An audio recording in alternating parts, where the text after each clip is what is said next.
Segala hormat kemuliaan hanya bagi-Mu Bapa, di dalam nama Tuhan Yesus. Dikuduskanlah nama-Mu, datanglah kerajaan-Mu, jadilah kehendak-Mu di bumi seperti di surga. Kami datang di hadapan-Mu bersyukur dan berterima kasih karena Tuhan telah mengantar kami sampai pada hari ini, Minggu 10 Desember 2023. Terpujilah Engkau, dan firman-Mu kami rindukan menjadi kekuatan untuk kami melangkah di hari-hari hidup kami. Dan tentunya dalam masa perayaan Natal ini, kami senantiasa dipenuhi dengan damai sejahtera dan sukacita. Terpujilah Engkau, urapi kami semua, urapi hamba-Mu yang tidak ada apa-apanya. Setiap perkataan yang keluar dari mulutku adalah perkataan penuh kuasa, penuh urapan. Yang mendengar diberkati, berakar, bertumbuh, berbuah di dalam Engkau. Kami diamkan seluruh suara hati kami kecuali suara Tuhan kami mau dengar. Di dalam nama Tuhan Yesus kami siap dibentuk, kami siap diberkati. Setiap kita yang siap dibentuk, diberkati, berkata amin. Bapak Ibu, kita akan melihat di dalam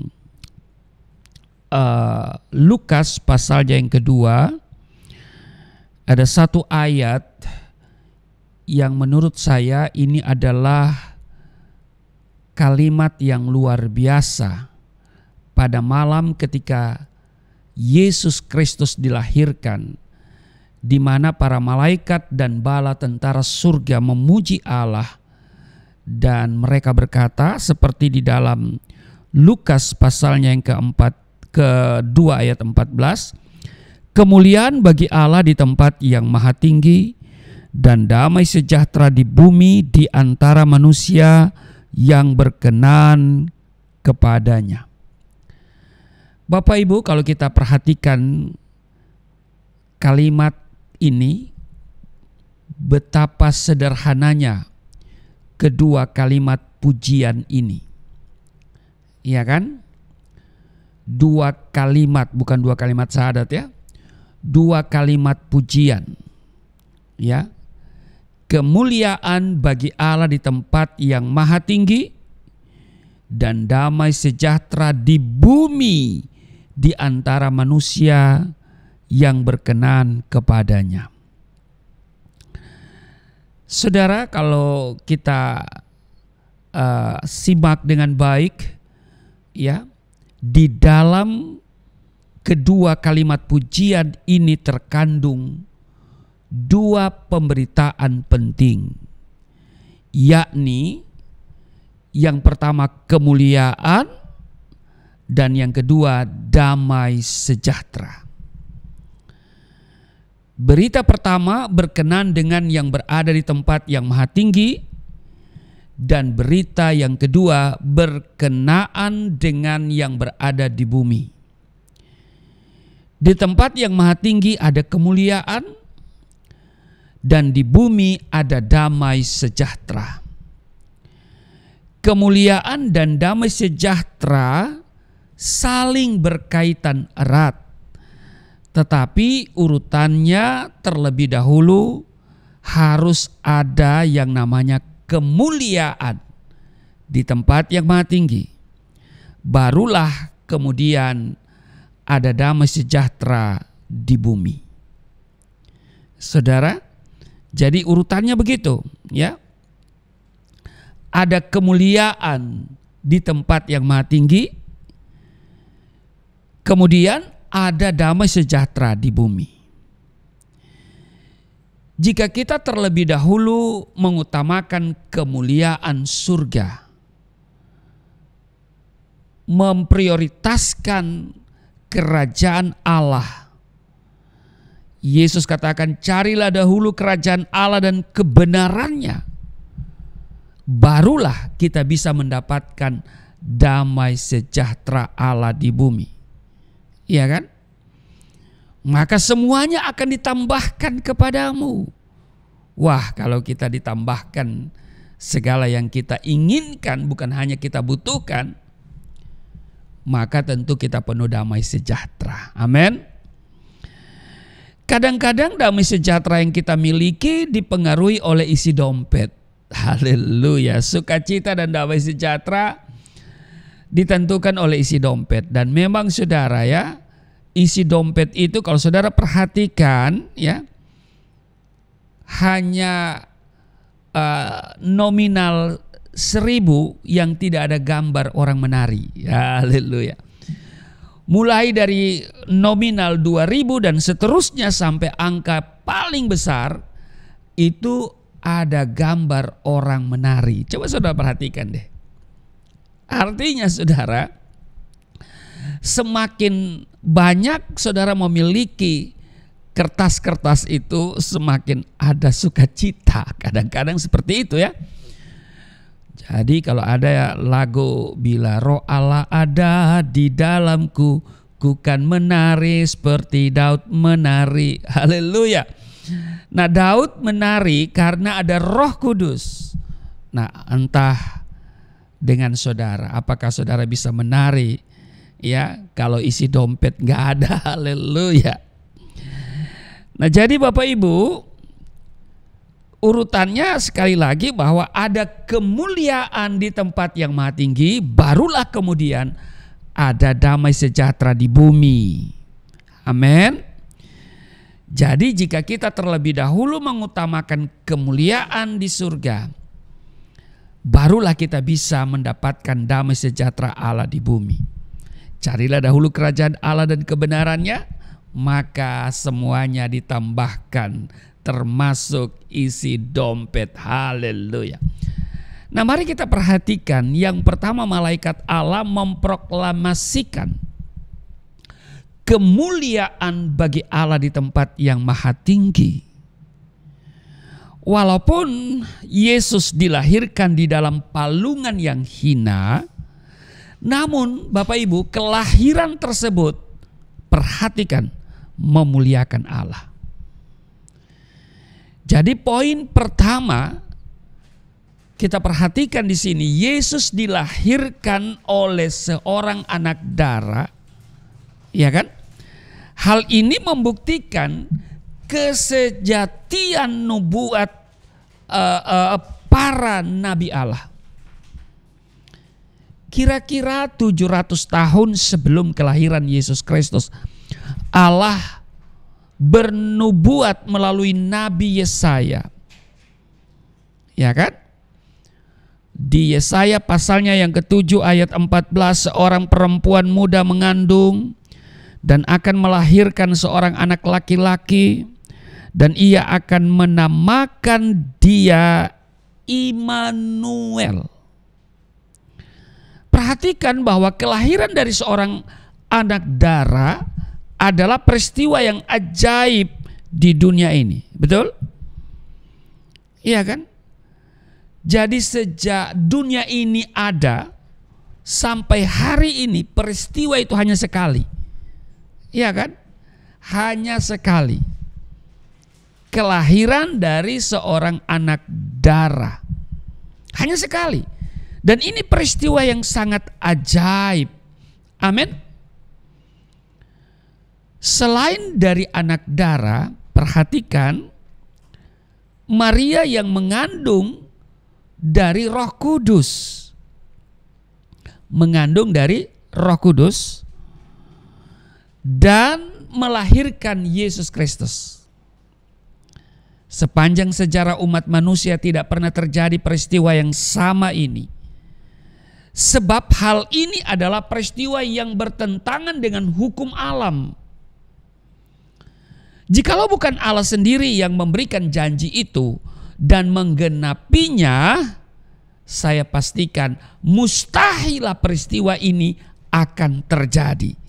Ada amin Bapak Ibu? Nah, Yesus Kristus dilahirkan dari anak darah. Ini mutlak. Bukanlah perbuatan manusia. Ya kan? Lahir dari anak darah. Sekali lagi saya tekankan, ini adalah mutlak, bukan perbuatan manusia. Karena dikatakan lahir dari anak darah. Jadi ini sangat-sangat mutlak, bukanlah perbuatan manusia. Mutlak bukan suatu kisah dongeng. Karena ada fakta sejarah. Amin. Dan hal ini merupakan perbuatan kuat kuasa Allah yang melampaui sejarah dan alam. Dengan demikian, bukankah sudah sepantasnya kemuliaan diberikan kepada Allah di tempat yang maha tinggi? Karena ini peristiwa yang sangat ajaib, yang bertentangan dengan hukum alam, apalagi biologis kemanusiaan, ya kan? Melampaui sejarah dan alam. Dan kalau ini terjadi hanya sekali loh, seumur dunia ini, maka kita harus memberikan kemuliaan bagi Allah di tempat yang maha tinggi.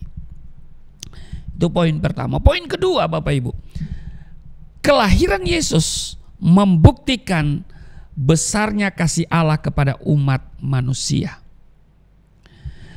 Ketika Nabi Yesaya bernubuat di Yesaya 9 ayat 5 dan 6, sebab seorang anak telah lahir untuk kita, seorang putra telah diberikan kepada kita, lambang pemerintahan ada di atas bahunya, dan namanya disebutkan orang penasihat ajaib, Allah yang perkasa, Bapa yang kekal, Raja damai. Di ayat 6, besar kekuasaannya dan damai sejahtera tidak akan berkesudahan di atas tata Daud dan di dalam kerajaannya, karena ia mendasarkan dan mengokohkannya dengan keadilan dan kebenaran dari sekarang sampai selama-lamanya.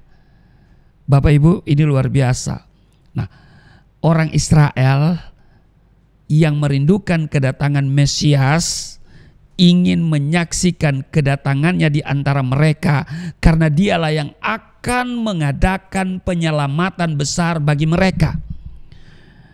Mereka tidak pernah membayangkan bahwa Mesias ini, Yesus Kristus yang begitu hina dan papa, dilahirkan dalam palungan. Sebab itu mereka kaget, dan karena itu mereka menolak. Iya kan? Palungan yang kotor. Iya kan? Mereka berpikir bahwa palungan yang kotor, ya kan, dan Kristus atau Mesias yang lemah, yang dilahirkan itu dalam keadaan yang lemah, yang miskin begitu ya, bagaimana dapat diserasikan dengan Allah yang perkasa, Bapa yang kekal. Saudara, Filipi pasal 2 ayat 6 dan 7 memberikan ketegasan kepada kita semua.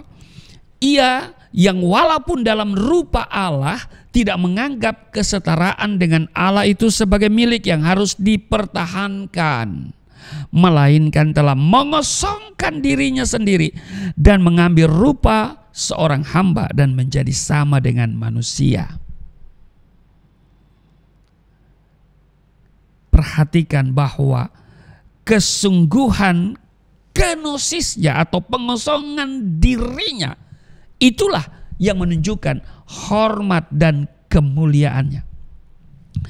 Pemazmur berkata begini di Mazmur 109 ayat 30 dan 31. Aku hendak bersyukur sangat kepada Tuhan dengan mulutku, dan aku hendak memuji-muji Dia di tengah-tengah orang banyak, sebab Ia berdiri di sebelah kanan orang miskin untuk menyelamatkannya dari orang-orang yang menghukumnya. Ini luar biasa. Itu sebabnya orang Israel menolak kelahiran Mesias ini, dan sampai hari ini mereka masih menunggu kedatangan Mesias yang dalam pemikiran mereka yang lahir dalam kebesaran dan kegagahan begitu ya. Nah, yang kedua kita perhatikan bahwa malaikat Allah juga memproklamirkan damai sejahtera di bumi di antara manusia yang berkenan kepadanya. Sebenarnya kalau saya perhatikan, kelahiran Yesus tidak mengakibatkan damai sejahtera bagi bumi. Kelahirannya malah mengakibatkan kecemburuan serta ketidaktenangan hati raja. Sehingga apa? Ya, mendatangkan terjadinya pembunuhan anak-anak di bawah usia 2 tahun di seluruh tanah Yudea. Iya kan? Dan kalau kita perhatikan ketika Yesus mulai menjalankan pelayanannya di bumi ini, tidak ada sambutan yang baik dari manusia. Yesus ditolak, bahkan timbul pula perpecahan di bumi karena dia. Dan Yesus sudah berkata di dalam Lukas pasal 12 ayat 51 dan 52, "Kamu menyangka bahwa aku datang untuk membawa damai di atas bumi? Bukan, kataku kepadamu, bukan damai, melainkan pertentangan." Ayat 52, "Karena mulai dari sekarang akan ada pertentangan antara 5 orang di dalam satu rumah. 3 melawan 2 dan 2 melawan 3. Bahkan kalau kita perhatikan juga di dalam Matius pasalnya yang ke-34 ya. Matius 10 ya, Matius 10 ayat 34. "Jangan kamu menyangka bahwa aku datang untuk membawa damai di atas bumi. Aku datang bukan untuk membawa damai, melainkan pedang." Di ayat 35, "Sebab aku datang untuk memisahkan orang dari ayahnya, anak perempuan dari ibunya, menantu perempuan dari ibu mertuanya." Ayat 36, "Dan musuh orang ialah orang-orang seisi rumahnya." Nah, jika demikian, lalu mengapa malaikat berkata, "Damai sejahtera di bumi bagi manusia yang berkenan kepadanya"? Damai sejahtera macam apakah yang dimaksudkan oleh malaikat Allah itu? Setelah saya merenungkan, saya mendapatkan kesimpulan yang pertama, Bapak Ibu, damai sejahtera yang dimaksudkan oleh malaikat itu adalah yang pertama, damai sejahtera yang didatangkan karena berdamai dengan Allah. Jikalau manusia tidak mengenal Allah, tentu ia tidak akan memiliki damai sejahtera. Sebab pemazmur berkata begini di Mazmur 90 ayat 7 dan 8. "Sungguh kami habis lenyap karena murka-Mu, dan karena kehangatan amarah-Mu kami terkejut." Ayat 8. "Engkau menaruh kesalahan kami di hadapan-Mu, dan dosa kami yang tersembunyi dalam cahaya wajah-Mu." Sebab itu Bapak Ibu, jika manusia ingin mendapatkan yang namanya damai sejahtera, pertama-tama ia harus terlebih dahulu berdamai dengan Allah sebagai sumber damai sejahtera itu. Namun karena Allah adalah kudus dan adil, sedangkan manusia adalah berdosa, bagaimanakah orang berdosa dapat mendekatkan diri dengan Allah yang kudus? Rasul Paulus berkata begini di Roma pasal 5 ayat 1. "Sebab itu kita yang dibenarkan karena iman, kita hidup dalam damai sejahtera dengan Allah oleh karena Tuhan kita Yesus Kristus." Bapak Ibu, karena di atas kayu salib Yesus Kristus telah menjadi kurban penebusan dosa bagi saudara dan saya, sehingga kita orang-orang yang percaya kepadanya dosanya diampuni serta didamaikan dengan Allah. Kesukacitaan dan damai sejahtera yang diberikan karena pembenaran oleh iman. Ini tidak lain adalah damai sejahtera yang dibawa Yesus Kristus melalui kelahirannya. Amin. Jadi damai sejahtera yang dimaksud oleh malaikat Allah itu damai sejahtera yang didatangkan karena berdamai dengan Allah. Itu yang pertama. Yang kedua, damai sejahtera macam apakah yang dimaksudkan malaikat itu? Yaitu damai sejahtera di dalam Kristus. Amin. Ada lagu yang berkata, ke gunung tinggi ku naik, mencari damai. Ke lembah jurang ku turun, mencari damai. Namun akhirnya damai tiada ku dapati juga, kecuali hanya di dalam Yesus Tuhan. Damai sejahtera di dalam Kristus. Itu yang kedua. Damai sejahtera yang saudara dan saya peroleh karena berdamai dengan Allah ini juga adalah damai sejahtera karena jiwa kita diselamatkan oleh Tuhan. Juga merupakan damai sejahtera dalam kehidupan kita. Amin. Namun manusia berada di tengah pergolakan dunia, di mana perubahan politik dan ekonomi sangat tidak menentu hari-hari ini.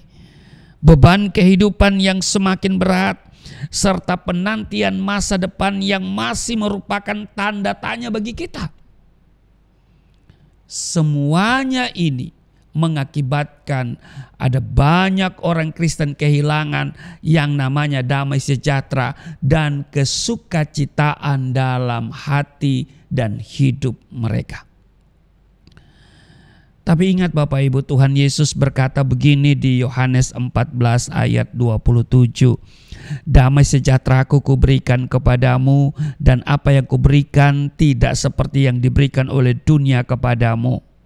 Maka saya mau katakan dengar baik, bagaimanapun besarnya bahaya dan pergolakan bumi, betapapun besarnya penderitaan, kesemuanya ini tidak akan mampu mengguncangkan hati kita. Amin. Jikalau kita berada dalam Kristus, kita memiliki yang namanya damai sejahtera Tuhan. Dan damai sejahtera ini tidak dapat direbut oleh dunia ini. Bahkan damai sejahtera ini akan membawa kita untuk mengalahkan dunia. Amin. Rasul Paulus berkata di Filipi pasal 4 ayat 6 dan 7, janganlah hendaknya kamu khawatir tentang apapun juga, tetapi nyatakanlah dalam segala hal keinginanmu kepada Allah dalam doa dan permohonan dengan ucapan syukur. Ayat 7, damai sejahtera Allah yang melampaui segala akal akan memelihara hati dan pikiranmu dalam Kristus Yesus. Jadi Bapak Ibu, saudara-saudara yang diberkati oleh Tuhan Yesus, hendaklah orang Kristen belajar bagaimana mendapatkan damai sejahtera dalam Kristus. Amin. Bukan saja menyerahkan hidup kita ke dalam tangannya, tapi juga belajar untuk tidak khawatir. Belajar untuk menyerahkan diri seutuhnya kepada Tuhan melalui doa dan ucapan syukur kita. Amin. Dan di dalam doa dan ucapan syukur itu, seperti yang dikatakan di dalam Filipi pasal 4 ayat 6 dan ayat 7 itu, kita menyatakan segala sesuatu kepada Tuhan. Apa yang sedang engkau hadapi hari ini? Pergumulan apa yang sedang melanda hidupmu? Masalah apa yang sedang datang dalam hidupmu secara tiba-tiba? Alkitab bilang, haleluya, dia katakan begini bahwa janganlah hendaknya kamu khawatir tentang apapun juga. Tetapi ini yang harus kita lakukan. Nyatakanlah dalam segala hal keinginanmu kepada Allah dalam doa dan permohonan dengan ucapan syukur. Dengan yakin kita bersandar sepenuhnya kepadanya. Dengan demikian hati dan pikiran kita akan beroleh perlindungan Tuhan. Dan sudah barang tentu damai sejahtera yang sempurna itu yang dari Yesus Kristus itu kita miliki. Bapak Ibu dengar baik, saya mau katakan begini. keadaan boleh berubah-ubah. Iya dong? Iya kan? Tetapi hati kita tidak akan bimbang dan gelisah. Mengapa? Karena damai sejahtera telah dikaruniakan Tuhan kepada orang yang berkenan kepadanya. Nah, dewasa ini dunia dipenuhi oleh ketidakpercayaan dan kedurhakaan kepada Tuhan. Hati manusia jauh dari Allah. Mereka menyembah kepada kesia-siaan, meninggikan diri, ya kan?